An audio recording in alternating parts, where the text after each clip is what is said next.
So నమస్తే, welcome to రాజ్గుణ studios. నేను మీ journalist గుణ. So మరి తెలంగాణలో ఉన్నటువంటి రాజకీయం మొత్తం మొయినాబాద్లో ఉన్నటువంటి ఒక ఫామ్ హౌస్ చుట్టూతోనే ఎందుకు తిరుగుతుంది? మరి అసలు మొయినాబాద్ ఫామ్ హౌస్ గురించి మనము తెలుసుకోవాల్సినటువంటి అవకాశం ఏమున్నది అనే విషయాన్ని అయితే ఒకసారి క్లుప్తంగా మనం మాట్లాడుకునే ప్రయత్నం అయితే తప్పకుండా చేయాలి.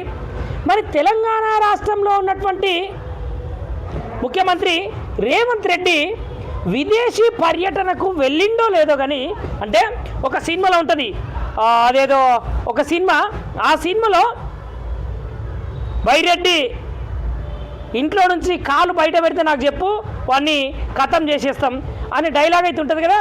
సేమ్ అదే విధంగా తెలంగాణ రాష్ట్ర ముఖ్యమంత్రి రేవంత్ రెడ్డి ఒక్కసారి తెలంగాణ విడిచి కాలు బయట పెట్టిండో ఆయన పని కథం లెక్క తయారైపోయింది తెలంగాణలో ఉన్నటువంటి రాష్ట్ర రాజకీయము, అదే కాంగ్రెస్ పార్టీలో ఉన్నటువంటి రాష్ట్ర రాజకీయం.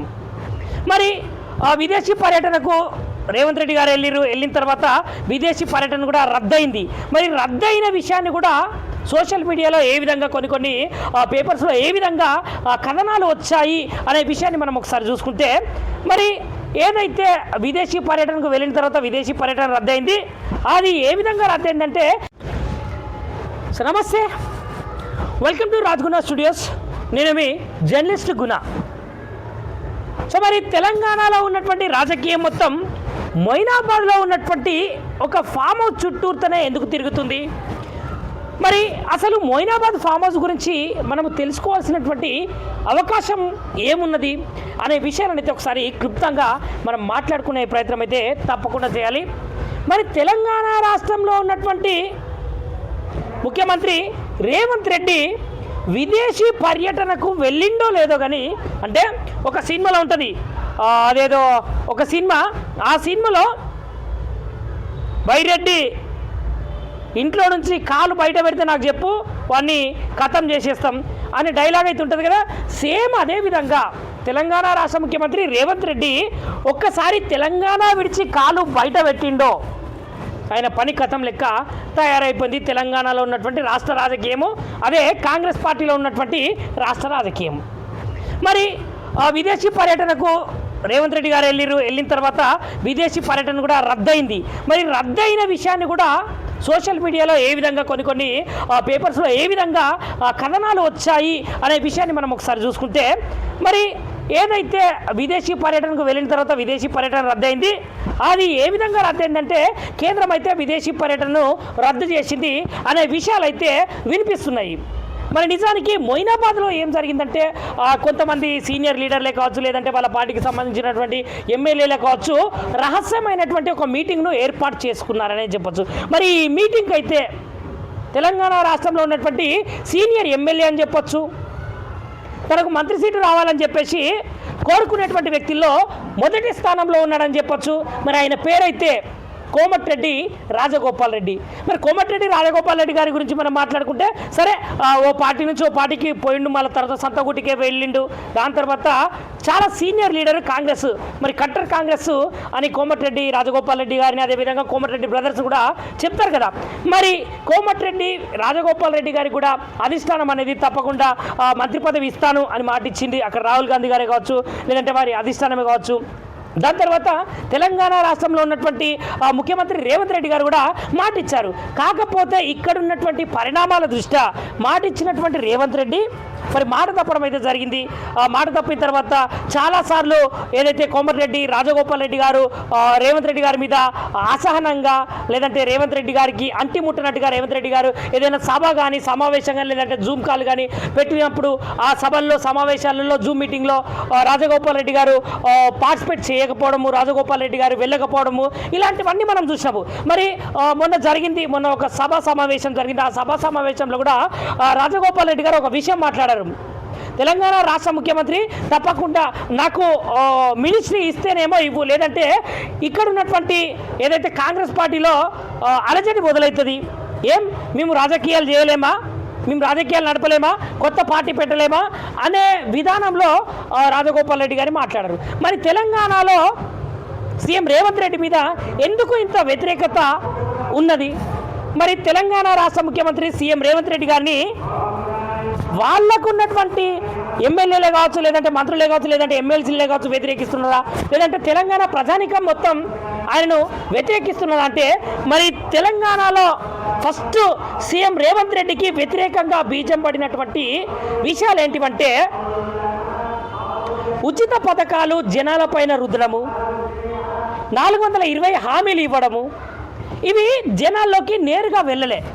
మరి ఒక్కవేళ వెళ్తే కొద్దో గొప్ప ఒకటో రెండో ఇవి మాత్రమే వెళ్ళాయి తప్ప జనాలను అయితే బాగా అట్రాక్ట్ చేసే విధంగానైతే ఏ ఒక్క పథకము పూర్తి స్థాయిలోనైతే వెళ్ళలేదు. మరి కళ్యాణ్ లక్ష్మి అన్నాడు, షాదీ ముబారక్ అన్నాడు, దాని తర్వాత మహిళలకు స్కూటీ అన్నాడు, 2500 రూపాయలు అన్నాడు, నిరుద్యోగ భృతి అన్నాడు, మెయిన్ ముఖ్యంగా తులం బంగారం అన్నాడు. ఇప్పుడున్నటువంటి బంగారం ధరలకు సీఎం రేవంత్ రెడ్డి గారు ఇచ్చినటువంటి బాటకైతే నక్కకు నాగలోకానికి ఎంత దూరం ఉంటుందో అంత దూరం ఉంది. మరి వాళ్ళ మంత్రులు ఏమంటున్నారు? ఈ ముఖ్యమంత్రి గారి యొక్క కుటుంబం అంటే అనుముల కుటుంబము చేసేటువంటి అరాచకాలనైతే మేము చూస్తూ ఊరుకోలేము. దాని తర్వాత కొండలరెడ్డి గారే కావచ్చు, తిరుపతి రెడ్డి గారే కావచ్చు, అక్రమంగా టెండర్లు అయితే వాళ్ళే తీసుకుపోతున్నారు. మరి మాకు టెండర్ల విషయాల్లో మోసం జరుగుతున్నది. దాని తర్వాత మేము ఉంటున్నటువంటి ఏదైతే ఈ ప్రజల చేత ప్రజల కొరకు ఎన్నుకోబడినటువంటి ప్రజాస్వామ్యబద్ధమైనటువంటి ఎమ్మెల్యే కానీ, లేదంటే మంత్రి కానీ, లేదంటే ఎమ్మెల్సీ కానీ ఈ పదవులకు కూడా న్యాయం చేయలేకపోతున్నాము. అటు వ్యవసాయం గురించి చూసుకున్నా కూడా వ్యవసాయంలో చాలా లోటుపాట్లు అయితే కనిపిస్తున్నాయి. రైతులకు యూరియా విషయాలనే కావచ్చు, లేదంటే రైతు బంధు, రైతు భరోసా, లేదంటే ఇలా చెప్పుకుంటూ పోతే ఆ 0 యూనిట్ కరెంటు బిల్ అని చెప్పేసిర్రు, దాని తర్వాత ఫ్రీ గ్యాస్ అని చెప్పేసిర్రు. అంటే ఇట్లాంటి స్కీమ్లే కావచ్చు, ఇట్లాంటి పథకాలే కావచ్చు, ఏ ఒక్కటి పూర్తి స్థాయిలో లేదు. మరి కొంతమంది మంత్రులకు అదేవిధంగా తెలంగాణ రాష్ట్ర ముఖ్యమంత్రికి పడక ఉండడము మెయిన్ ముఖ్యంగా ఇక్కడ బీజం పడింది. రేవంత్ రెడ్డి విదేశీ పర్యటనకు వెళ్ళిండు, వీళ్ళందరూ తప్పకుండా వచ్చేలోపే రేవంత్ రెడ్డి సీట్ను కబ్జా చేయాలి, లేదంటే రేవంత్ రెడ్డిని ముఖ్యమంత్రి సీట్ నుంచి బయటికి పంపించాలి అని అనుకొని మొయినాబాద్ ఫామ్ హౌస్లోనైతే కోమటిరెడ్డి రాజగోపాల్ రెడ్డి గారి అధ్యక్షతన సుమారుగా 20 మంది ఎమ్మెల్యేలతోటి అక్కడ మీటింగ్ అయితే జరిగింది.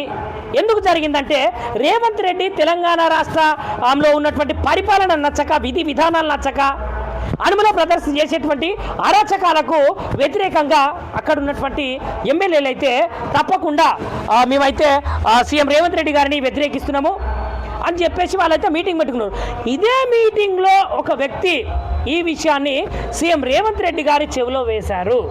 వేయగానే ఉటావుటిగా విదేశీ పర్యటనకు వెళ్ళకంటే ముందే లండన్ నుంచి తిరిగి వచ్చేటువంటి ప్రోగ్రాం పెట్టుకున్నాడు. మళ్ళీ ఇట్లా తిరిగి వస్తే ఏమైనా అనుకుంటారా అని చెప్పేసి కేంద్రంలో ఉన్నటువంటి నేతలను, దాని తర్వాత ఆంధ్రప్రదేశ్లో ఉన్నటువంటి నేతలను కలిసి రావడం కూడా జరిగింది. మరి ఈ విధంగా ఉంటే మరోవైపు కొండా సురేఖ గారు, అదేవిధంగా కొండా సుస్మిత గారు చేసినటువంటి వాక్యాలకైతే తెలంగాణ రాష్ట్రం మొత్తం ఒకటేసారి బగ్గుమన్నదని చెప్పొచ్చు. రాజకీయ ఈ చదరంగంలో ఒక కాచిచ్చు రేపిందని చెప్పొచ్చు. మరి కొండా సురేఖను తప్పకుండా దేవాదాయ అదేవిధంగా ఏదైతే మంత్రిగా కొనసాగుతుందో ఆ మంత్రి పదవి నుండి తొలగించాలని చెప్పేసి సుమారుగా సీఎం రేవంత్ రెడ్డి గారి ఆదేశాల మేరకు అయితే 40 మంది ఎమ్మెల్యేలకు ఫోన్ చేసి మరి రేవంత్ రెడ్డి గారి మద్దతుగా మీరైతే తప్పకుండా మాట్లాడాలి, కొండా సురేఖనైతే ఆమెకు ఉన్నటువంటి మంత్రి పదవి నుంచి తప్పకుండా తొలగించాలి అనే విషయాలనైతే వాళ్లకు చెప్పినప్పటికీ కేవలము 18 మంది అంటే 18 మంది, మరి దాంట్లో 16 మంది మాత్రమే ఎమ్మెల్యేలు, ఒక 2 ఎమ్మెల్సీలు, బల్మూరి వెంకట్ ఇంకొక ఆయన. దాని తర్వాత అక్కడ కూడా రేవంత్ రెడ్డికి ఎవరు సహకరించకపోగా నిరసన సేగ తగిలింది అని చెప్పొచ్చు. మరి చూసిరా తెలంగాణలో ఉన్నటువంటి ఈ ముఖ్యమంత్రి 3 ముచ్చట్ల కాలమే అవుతున్నది అనే విషయాలు అయితే తప్పకుండా తెలుస్తున్నాయి. మరి ఇప్పటికిప్పటికీ తెలంగాణలో ఒకవేళ ఎలక్షన్స్ పెట్టిరనుకో, అదే బీఆర్ఎస్ పార్టీనే కానీ, బీజేపీ పార్టీనే కానీ, కాంగ్రెసే కానీ, సిపిఐ కానీ, సిపిఎంఏ కానీ, కొత్తగా పెట్టినటువంటి కొన్ని రకాల పార్టీలు ఉన్నాయి కదా, అవి కనుక ఒకసారి ఎలక్షన్స్ పెట్టిర్రు, లేదంటే ఎలక్షన్స్లో పాల్గొన్నాయి, దాని తర్వాత తీర్పు వచ్చింది, మరి ఏ విధంగా వస్తుంది అంటే తప్పకుండా ఎక్కువ సీట్లు, ఎక్కువ మెజారిటీ సీట్లు కైవసం చేసుకునేటువంటి పార్టీ బీఆర్ఎస్ పార్టీ.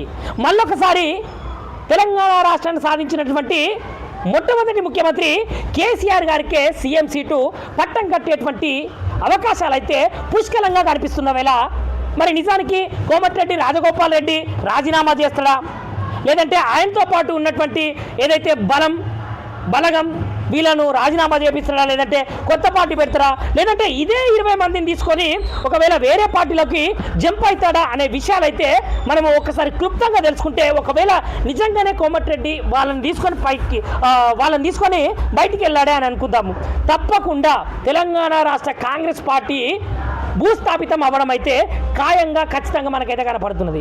ఇక్కడనే అర్థమైపోయింది తెలంగాణ రాష్ట్ర ముఖ్యమంత్రి రేవంత్ రెడ్డి బలమేంది, బలహీనత ఏంది, ఆయన బలగమేంది. మరి ఎక్కడన్నా ఏ రాష్ట్రంలో చూసుకుంటే మెజారిటీగా ఉన్నటువంటి ఎమ్మెల్యేలు తప్పకుండా అక్కడ ఉన్నటువంటి సీఎంకే కావచ్చు ప్రతి ఒక్కరూ మద్దతుగా ఉంటారు. మరి కష్టం వచ్చినా సుఖం వచ్చినా సరే, పార్టీ మంచిదైనా చెడ్డదైనా ఏమైనా కూడా తప్పకుండా సీఎంకి అయితే మనము మద్దతుగా నిలవాలి అని అంటాం. కానీ తెలంగాణ రాష్ట్ర రాజకీయాల్లో మాత్రం ఈ విధంగా లేదు. తెలంగాణ రాష్ట్ర ముఖ్యమంత్రి మాకొద్దంటే మాకొద్దు అనే విషయాలైతే అక్కడ ఉన్నటువంటి 20 మంది తెలంగాణ రాష్ట్ర ముఖ్యమంత్రికి వ్యతిరేకంగా మాట్లాడుతున్నారు. మరి చూస్తూ ఉండాలి ఏం జరుగుతుంది తెలంగాణ రాష్ట్ర కాంగ్రెస్ రాజకీయాల పరిణామము అనేది.